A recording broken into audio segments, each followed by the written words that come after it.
sekalian, di sini kami kelompok 5 akan mempresentasikan mengenai autisme bagian kedua.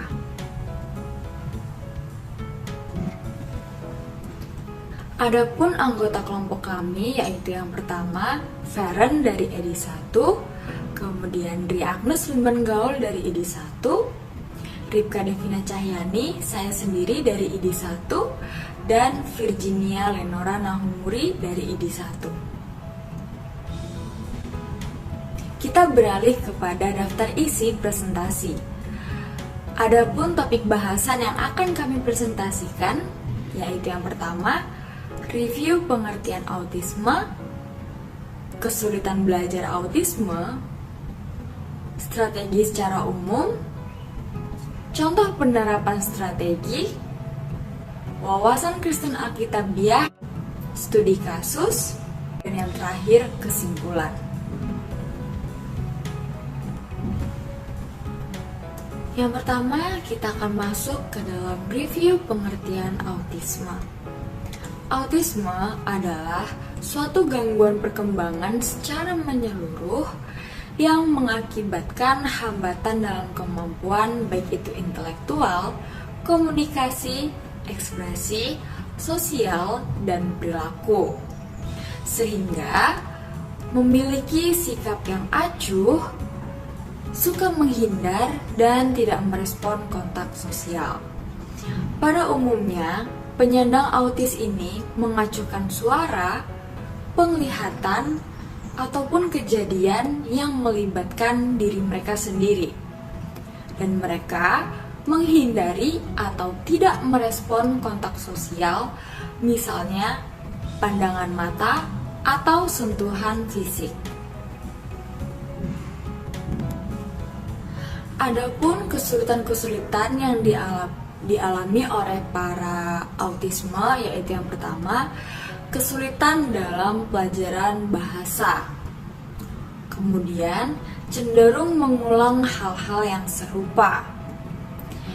Selanjutnya, penurunan dalam interaksi sosial, minat terbatas, kurangnya konsentrasi baik itu dalam pembelajaran maupun kehidupan sosial. Selanjutnya, kurangnya keterampilan dalam mengatur sesuatu. Hal ini dikarenakan autisme cenderung memiliki kesulitan dalam mengatur emosi dan juga ekspresi dalam diri sendiri. Oleh karena itu, autisme juga biasanya kurang dalam keterampilan mengatur sesuatu. Selanjutnya ada koordinasi motorik yang kurang. Biasanya penyandang autisme memiliki kecacatan fisik maupun kecacatan intelektual. Selanjutnya ada kendala akademik karena susahnya konsentrasi dan juga kurangnya kemampuan untuk membaca dan berbahasa. Selanjutnya ada kerentanan emosi, yaitu penyandang autisme biasanya memiliki emosi yang cukup tinggi dan mudah marah.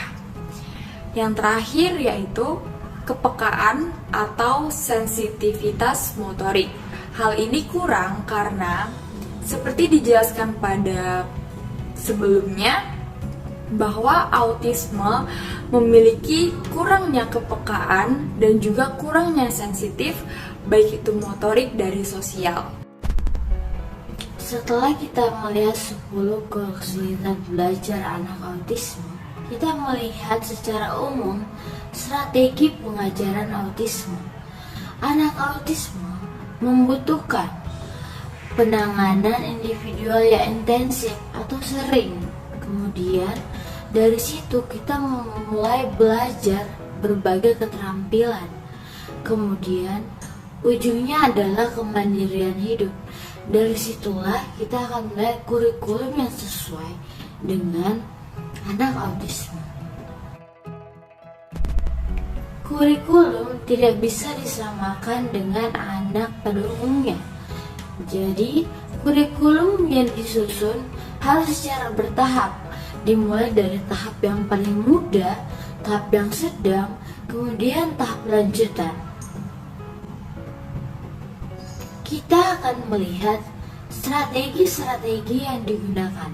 Yang pertama adalah Discrete Trial Training atau DTT, di mana prinsip utamanya adalah memecah keterampilan menjadi bagian-bagian yang lebih kecil, kemudian melatih sub keterampilan hingga dikuasai oleh anak autis. Kemudian dari keterampilan itu dipraktekkan secara berulang dalam periode waktu tertentu. Inilah dimaksud dengan intensif. Kemudian memberikan bantuan sebanyak yang diperlukan, tidak berlebih dan tidak dikurangi. Kemudian adalah menerapkan prosedur reinforcement atau penguatan. Strategi kedua yaitu LEAP, yang mana prinsip utamanya adalah sama seperti DTT, namun langsung berinteraksi dengan anak lain dan menggunakan stimulus respon. Jadi perbedaannya adalah kalau tadi kita hanya langsung kepada anak autisnya, yang ini kita menggunakan anak-anak lain juga untuk bergabung untuk memberikan stimulus dan respon. Kemudian dari situ anak dapat mengalami kemajuan secara konsisten di rumah, sekolah, dan juga masyarakat itu diterapkan.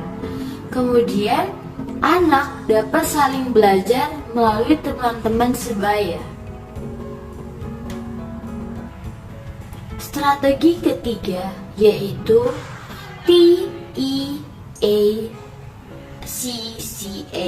di mana itu adalah Treatment and Education for Autistic Children and Relate Communication Handscape, di mana pembelajaran yang memperhatikan seluruh aspek layanan untuk pengembangan komunikasi anak. Kemudian pelayanan diprogramkan dari segi diagnosa, terapi atau treatment, konsultasi, kerjasama, dan layanan lain yang dibutuhkan baik oleh anak maupun orang tua. Jadi di sini adalah pengaruh dari orang tua dan juga anak. Jika kita setelah membahas 3 strategi yang mungkin dilakukan terhadap penanganan anak autis, sekarang kita akan melihat pendekatan pengajaran untuk anak autisme. Nah, yang pertama adalah sekolah inklusi. Nah, pendidikan dan pengajaran bagi anak autis menggunakan pendidikan atau pendekatan dan program individual dalam sekolah inklusi ini.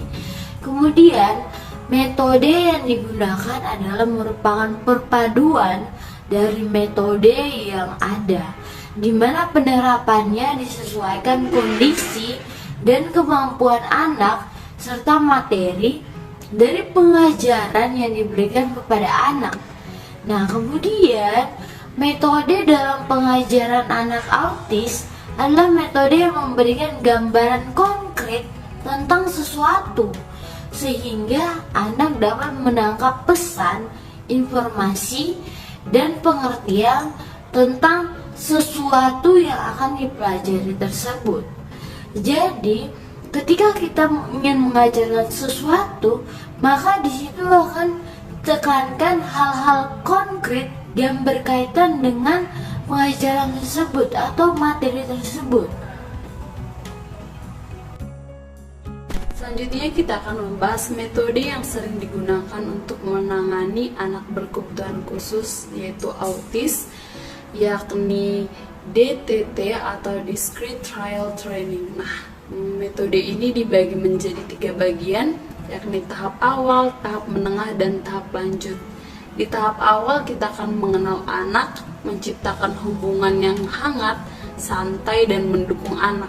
Kemudian kita akan identifikasi dan menetapkan reinforcers atau penguatan tingkah laku ataupun hadiah untuk anak.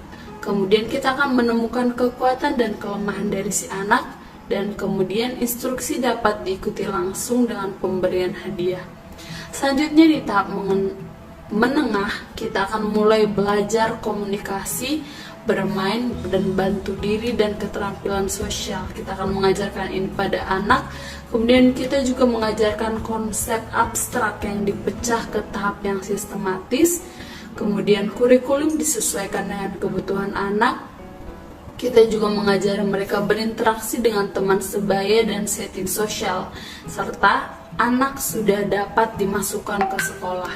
Selanjutnya adalah tahapan yang ketiga, yaitu tahapan lanjut, di mana secara progresif akan membuat terapi lebih natural, lebih digeneralisasikan dalam kehidupan anak sehari-hari. Berikut adalah beberapa macam terapi yang bisa digunakan untuk anak autis. Yang pertama adalah terapi wicara. Pada terapi ini kita akan fokus mengajarkan anak makna dari sebuah kosakata.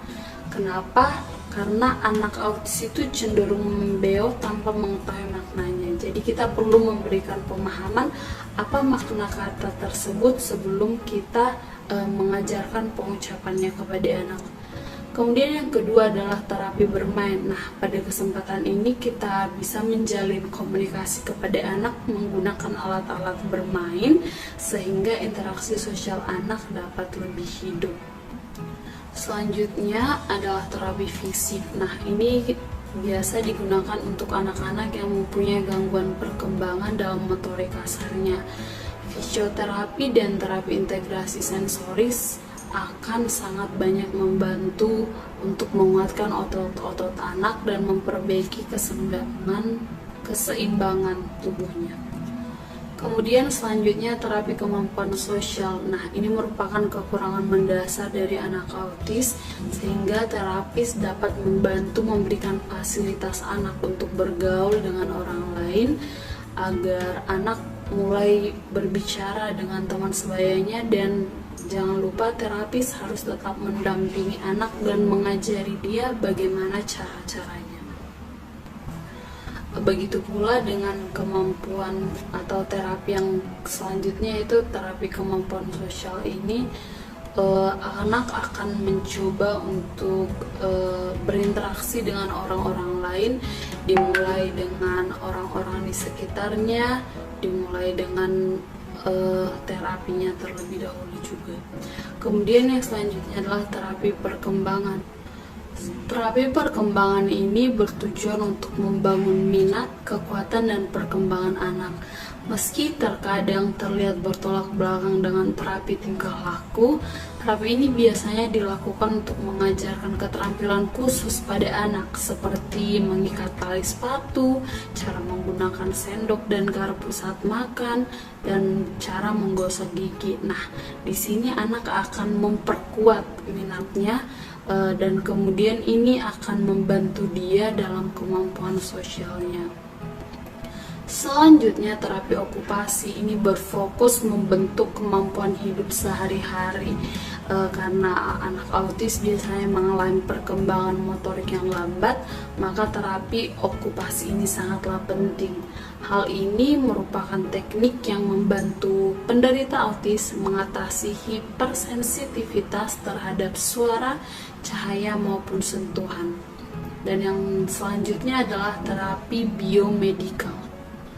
Pada terapi ini biasanya menggunakan obat-obatan untuk penanganan autis, walaupun kebanyakan perawatan biomedis ini dilakukan berdasarkan pendekatan DAN dan dilakukan oleh dokter. Selanjutnya terapi perilaku. Nah, karena anak autis itu terbiasa hipersensitivitas terhadap suara, cahaya, ataupun sentuhan, maka mereka akan sering terlihat frustasi. Untuk itu terapis perlu untuk mengarahkan mereka mengetahui penyebab di balik perilaku negatif tersebut dan merekomendasikan perubahan ataupun cara-cara untuk menanganinya. Selanjutnya adalah terapi visual.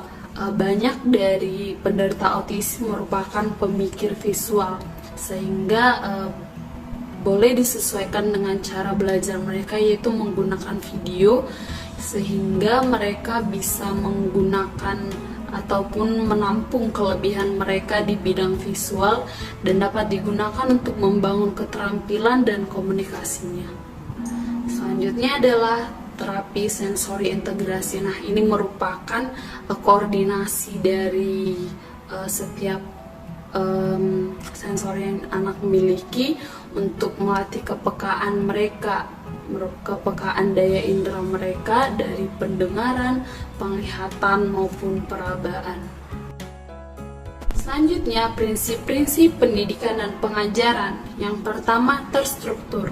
Pendidikan dan pengajaran bagi anak autistik diterapkan prinsip terstruktur. Artinya dalam pendidikan atau pemberian materi pengajaran dimulai dari bahan ajar atau materi yang paling mudah. Selanjutnya terpola. Kegiatan anak autistik biasanya terbentuk dari rutinitas yang terpola dan terjadwal, sehingga hal ini harus diterapkan dalam pemberian pembelajaran. Selanjutnya terprogram. Di prinsip dasar terprogram berupa untuk memberi arahan dari tujuan yang ingin dicapai dan memudahkan dalam melakukan evaluasi. Prinsip ini berkaitan erat dengan prinsip dasar sebelumnya. Program materi pendidikan harus dilakukan secara bertahap dan berdasarkan pada kemampuan anak, sehingga apabila target program pertama tersebut belum tercapai, maka dia akan selalu mengulang sehingga tercapai, kemudian akan menjadi dasar untuk pencapaian target program yang kedua. Selanjutnya adalah konsisten. Konsisten memiliki arti tetap, sehingga hal ini mencakup berbagai hal, ruang dan waktu. Konsisten bagi guru pembimbing berarti tetap dalam bersikap, merespon, dan memperlakukan anak sesuai dengan karakter dan kemampuan yang dimiliki oleh masing-masing anak. Selanjutnya, kontinuitas dalam pelaksanaan pendidikan tidak hanya di sekolah, tapi juga harus ditindaklanjuti dalam kegiatan di rumah maupun lingkungan sekitar anak. Prinsip yang selanjutnya adalah berkesinambungan. Terapi perilaku dan pendidikan bagi anak autistik harus dilaksanakan secara berkesinambungan, simultan dan integral dalam artian menyeluruh dan terpadu. Selanjutnya adalah pemberian kurikulum yang sesuai. Dalam pelaksanaan pendidikan dan pengajaran bagi anak autistik tentunya harus berdasarkan pada kurikulum pendidikan yang berorientasi pada kemampuan dan ketidakmampuan anak dengan memperhatikan diferensiasi masing-masing individu. Selanjutnya berikut adalah beberapa faktor penentu keberhasilan pendidikan dan pengajaran bagi anak autistik. Yang pertama, berat atau ringannya kelainan atau gejala pada anak. Kemudian yang kedua, usia pada saat anak didiagnosis. Yang ketiga, tingkat kemampuan berbicara dan berbahasa.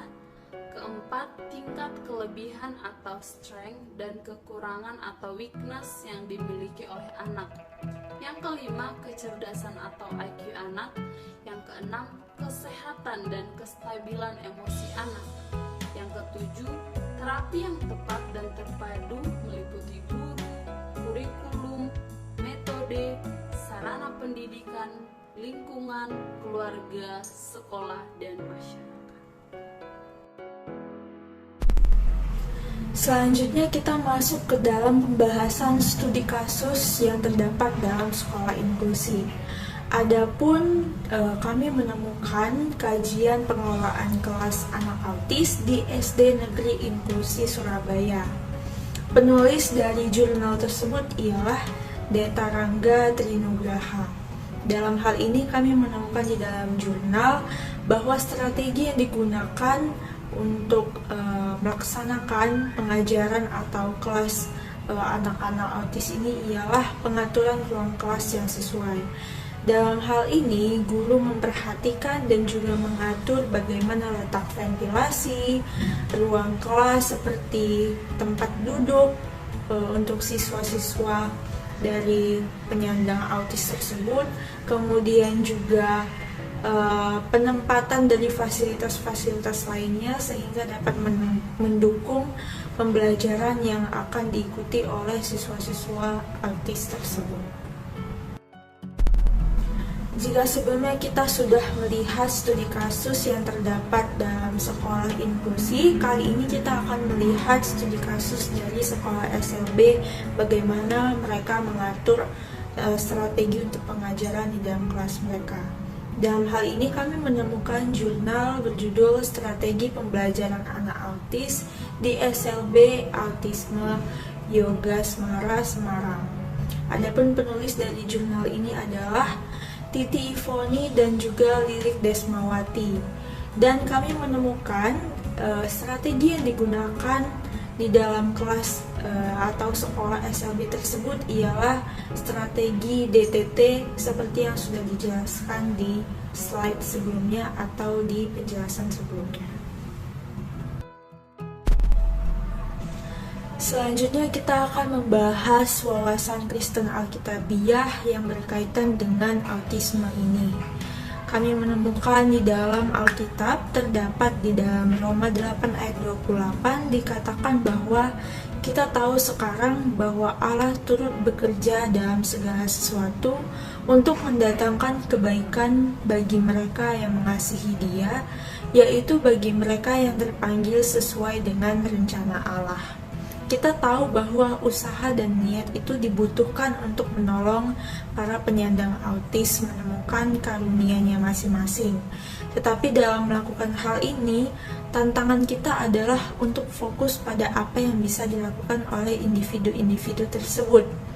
Nah, dengan memberikan penerimaan terhadap satu individu, kita dapat menemukan kebutuhan setiap individu dalam keluarga dengan memberikan kesempatan kepada mereka untuk berpartisipasi dalam komunitas orang percaya. Berikut ini dapat dilihat berbagai referensi atau sumber-sumber yang kami gunakan untuk menjelaskan materi mengenai autisme dan juga strategi pengajaran untuk anak-anak autisme. Sekian presentasi kami mengenai strategi pengajaran dan juga metode-metode yang dapat digunakan untuk pengajaran anak-anak autisme. Semoga memberkati.